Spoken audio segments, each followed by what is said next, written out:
Anganwadi sisters అందరికీ నమస్కారం. ఈరోజు అంగన్వాడీ వార్తలకి స్వాగతం. ఇంకా మన ఛానల్ ఎవరైనా సబ్స్క్రైబ్ చేసుకోకపోతే వెంటనే సబ్స్క్రైబ్ చేసుకోండి. వీడియోస్ మాత్రం చాలా మంది చూస్తున్నారు కానీ లైక్ చేయలేదు, ఖచ్చితంగా లైక్ చేయండి. ఇక వివరాల్లోకి వెళ్తే నూతన జాతీయ విద్యా విధానం ప్రకారం ప్రీ స్కూల్కి అత్యంత ప్రాధాన్యత ఇస్తున్నటువంటి కేంద్ర ప్రభుత్వం మరియు వివిధ రాష్ట్ర ప్రభుత్వాలు కూడా నూతన జాతీయ విద్యా విధానాన్ని అమలు చేయాలని చెప్పేసి ప్రెషర్ అయితే ఒత్తిడి తీసుకొస్తుంది. మరి నూతన జాతీయ విద్యా విధానాన్ని అమలు చేయకపోతే మరి కేంద్రం నుంచి నిధులైతే రావు. కాబట్టి వివిధ రాష్ట్ర ప్రభుత్వాలు అయితే మరి నూతన జాతీయ విద్యా విధానాన్ని అమలు చేయడానికి ప్రయత్నిస్తున్నాయి. అందులో మన పొరుగు రాష్ట్రమైన కర్ణాటక రాష్ట్రంలో ఏం జరుగుతుందో కూడా చూద్దాం. మన తెలంగాణ ఏపీలో కూడా మరి అంగన్వాడీ స్కూళ్ళలో ప్రీ ప్రైమరీ కొనసాగిద్దామా, లేకుంటే గవర్నమెంట్ ప్రైమరీ స్కూల్లో ప్రీ ప్రైమరీ కొనసాగించాలా అని చెప్పేసి ఇంకా కన్ఫ్యూజన్లో ఉంది. మరి ఇప్పుడు కర్ణాటక ప్రభుత్వం అయితే ఇక్కడ చూద్దాం ఏం చేస్తుందో. త్వరలో అంగన్వాడీ కేంద్రాల్లో ఎల్కేజీ, యూకేజీ తరగతులు కర్ణాటక మంత్రి హెబాల్కర్ అంటూ ఇక్కడ న్యూస్ అయితే హైలైట్ కావడం జరిగింది. ఇతర ప్రభుత్వ పాఠశాలల మాదిరిగానే ఎల్కేజీ, యూకేజీ, నర్సరీ విద్యార్థులకు టీసీలు కూడా జారీ చేస్తామని కర్ణాటక మంత్రి అయితే చెప్తున్నారు. ఫస్ట్ అయితే గవర్నమెంట్ ప్రైమరీ స్కూళ్లలో మరి నర్సరీ, ఎల్కేజీ, యూకేజీ తరగతులు ప్రారంభిస్తామని చెప్పేసి కర్ణాటక ప్రభుత్వం ప్రకటించింది. దీంతో అక్కడి అంగన్వాడీ యూనియన్లు భారీ ఎత్తున ధర్నాకు దిగడంతో మరి ప్రభుత్వం అయితే కొంచెం వెనక్కి తగ్గి అంగన్వాడీ కేంద్రాల్లోనే నర్సరీ, ఎల్కేజీ, యూకేజీ తరగతులు ప్రారంభిస్తామని చెప్పేసి ప్రకటించింది. ఇది మరి మన రాష్ట్రంలో కూడా దీని మీద ఎలాంటి ప్రయత్నం జరుగుతుందో ఇక వేచి చూడాల్సి ఉంది. ఇక విద్యా కమిషన్ ఎలాంటి ప్రకటన ఇస్తుందో దాన్ని బట్టి మరి అంగన్వాడీల్లో నర్సరీ, ఎల్కేజీ, యూకేజీ పెడతారా, లేకుంటే గవర్నమెంట్ ప్రైమరీ స్కూల్లో నర్సరీ, ఎల్కేజీ, యూకేజీ పెడతారా అనేది ఇంకా క్లారిటీ రాలేదు. మొత్తానికైతే కర్ణాటకలో అంగన్వాడీ కేంద్రాలను అప్గ్రేడ్ చేసి ఎల్కేజీ, యూకేజీ తరగతుల్లో చేర్పిస్తామన్నారు.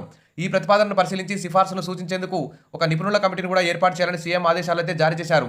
ప్రీ ప్రైమరీ స్థాయిలో పిల్లలకు మంచి ఆహారం, మంచి విద్యను అందించడం కోసం ఈ చర్య తీసుకుంటామని చెప్పేసి చెప్తున్నారు.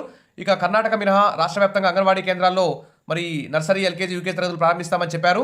తర్వాత ఇంకా ఏమిటంటే దీని అంగన్వాడీ కార్యకర్తలు అయితే ఫస్ట్ వ్యతిరేకించారు. అంటే గవర్నమెంట్ స్కూల్లోనే నర్సరీ, ఎల్కేజీ, యూకేజీ పెడితే దాన్ని వ్యతిరేకించడం వల్ల ప్రభుత్వం కొంచెం వెనక్కి తగ్గి ఈ నిర్ణయం తీసుకుంది. దీని పట్ల అందరూ కూడా కొంచెం హర్షం వ్యక్తం చేశారు. ఇక చూస్తే బాల్య విద్య, అంగన్వాడీ కార్యకర్తలపై ఒత్తిడి. జాతీయ విద్యా విధానం 2020 ప్రకారం మరి ఈ ప్రీ స్కూల్ అందించడంలో అంగన్వాడీ టీచర్ల ఆయాల మీద కొంచెం ఒత్తిడి పెరిగిందని చెప్పేసి ఇక్కడ ఒక న్యూస్ అయితే రావడం జరిగింది. మరి దీనికి సంబంధించి అంగన్వాడీ వర్కర్ల సమగ్ర శ్రేయస్సు నిరంతరం అయితే ఆందోళన కలిగిస్తుంది. మరి అంగన్వాడీ టీచర్లు ఇప్పుడు ప్రీ స్కూల్ అందించడంలో, న్యూట్రిషన్ అందించడంలో ఒత్తిడి అయితే ఎక్కువగా ఎదుర్కొంటున్నట్టు తెలుస్తోంది. మరి అంగన్వాడీ కార్యకర్తలపై పెరిగిన పనిభారం మరి కాబట్టి ఇక్కడ కనిపిస్తుంది తెలంగాణలోని సంగారెడ్డిలో ఒక అంగన్వాడీ కేంద్రం ఇది. ఇక్కడ ఎంత చక్కగా టీచర్ గారు విద్యార్థులకు ప్రీ స్కూల్ బోధిస్తున్నారో ఇక్కడ గమనించండి ఒకసారి. కాబట్టి ప్రీ ప్రైమరీ స్థాయిలో పిల్లల అభ్యసనానికి సంబంధించి ఈసీసీఈపై దృష్టి సారించింది.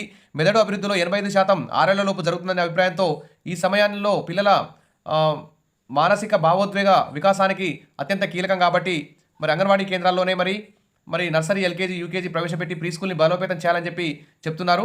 కాబట్టి అంగన్వాడీ టీచర్లకి ఎక్కువ విద్యాభ్యాసం అంటే ఇంటర్, డిగ్రీ చదివిన వాళ్ళు ఉంటే మంచిగా ఉంటుంది, ఇంకా ట్రైనింగ్ చేసిన వాళ్ళు ఉంటే మంచిగా ఉంటుందని చెప్పి ప్రభుత్వం అయితే భావిస్తుంది. కాబట్టి మరి భవిష్యత్తులో ఏం జరుగుతుంది అనేది ఇక్కడ చూద్దాం. ఇక్కడ నూతన జాతీయ విద్యా విధానం ప్రకారం విద్యా వ్యవస్థని 4 స్థాయిలో విభజించింది. First 5 nursery, LKG, UKG, first second class కలిపి ఒక 5 తరగతులుగా భావిస్తారు.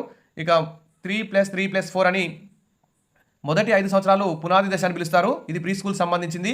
ఇది 3 నుండి 8 సంవత్సరాల వయసు గల పిల్లలకు సంబంధించింది. ఇది సమీప భవిష్యత్తులో ప్రైవేట్ ప్రీ స్కూళ్ల ప్రామాణీకరణ మరియు క్రమబద్ధీకరణకి అవకాశం అయితే కలిగిస్తుంది. ఇక అంగన్వాడీ వర్కర్లకు అప్గ్రేడ్, రెగ్యులరైజేషన్, న్యాయమైన వేతనాలు ఇవ్వాలని ఇక్కడ కర్ణాటకలో అయితే భారీ ఎత్తున ధర్నా అయితే చేయడం జరిగింది. ఈ డిసెంబర్ 17వ తేదీన భారీ ఎత్తున అంగన్వాడీ టీచర్లు ఆయాలైతే ధర్నా చేయడం జరిగింది.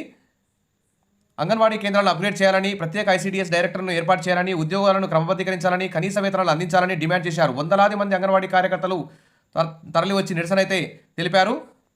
అదేవిధంగా కర్ణాటక ప్రభుత్వం అంగన్వాడీలను నాశనం చేయాలని ప్లాన్ చేస్తున్నదని, అలాంటి ప్రయత్నాన్ని విరమించుకోవాలని చెప్పేసి అక్కడ అంగన్వాడీ టీచర్లు అయితే డిమాండ్ చేస్తున్నారు. అంగన్వాడీ వర్కర్లను ప్రభుత్వ ఉద్యోగులుగా పరిగణించాలని సుప్రీంకోర్టు, గుజరాత్ హైకోర్టు తీర్పులు ఇచ్చినప్పటికీ 2 ప్రభుత్వాలు ఈ నిర్ణయాన్ని అమలు చేయకపోవడం విడ్డూరం అంటూ ఇక్కడ కర్ణాటక అంగన్వాడీ యూనియన్లు అయితే తెలుపుతున్నాయి. 2018 నుంచి అంగన్వాడీ కార్యకర్తలకు ఏ విధమైన గౌరవ వేతనాన్ని పెంచలేదని, మరి ఎన్నికల హామీల్లో టీచర్లకి 15,000 వేతనం ఇస్తామన్నారు, కానీ ఇంతవరకు పెంచలేదని చెప్పేసి ఇక్కడ డిమాండ్ అయితే చేశారు. ఈ విధంగా కేంద్ర రాష్ట్ర ప్రభుత్వాలు అంగన్వాడీ కార్యకర్తల జీవితాలతో ఆడుకుంటున్నాయని ఆరోపించారు. అదేవిధంగా మాట్లాడుతూ ప్రతి ఇంటికి ప్రభుత్వ పథకాలు అమలు చేసేందుకు కృషి చేస్తుంటే వారి అంగన్వాడీ టీచర్ల జీవితాలను, ఆయాల జీవితాలను పట్టించుకోకుండా ప్రభుత్వం నిర్లక్ష్య విధానాలను అవలంబిస్తుందని విమర్శించారు. ఈ విధంగా అంగన్వాడీలు అయితే ఎన్నో సమస్యలు ఎదుర్కొంటున్నారు. భారతదేశ వ్యాప్తంగా ఎక్కడో ఒక చోట ప్రతిరోజు ఎక్కడో ఒక చోట ధర్నాలు అయితే సమ్మెలు అయితే చేస్తూనే ఉన్నారు. మరి ఈ నూతన జాతీయ విద్యా విధానం వల్ల అంగన్వాడీ టీచర్ల మీద కొంచెం ఒత్తిడి పెరిగే అవకాశం ఉంది కాబట్టి వెంటనే ప్రైమరీ స్కూల్ టీచర్లతో సమానంగా అంగన్వాడీ టీచర్లకు ఆయాలకు జీతాలు ఇచ్చి ఇవ్వాలని చెప్పేసి డిమాండ్ అయితే వ్యక్తమవుతోంది. ప్రభుత్వం మరి కేంద్ర రాష్ట్ర ప్రభుత్వాలు కూడా బడ్జెట్లో నిధులు కేటాయించి వారి యొక్క జీతాలు పెంచుతారని చెప్పి ఆశిద్దాం. Wish all the best. మరిన్ని అప్డేట్స్ కోసం మన ఛానల్ని ఫాలో అవుతుండండి. వీడియోస్ అయితే లైక్ చేస్తుండండి. Thank you.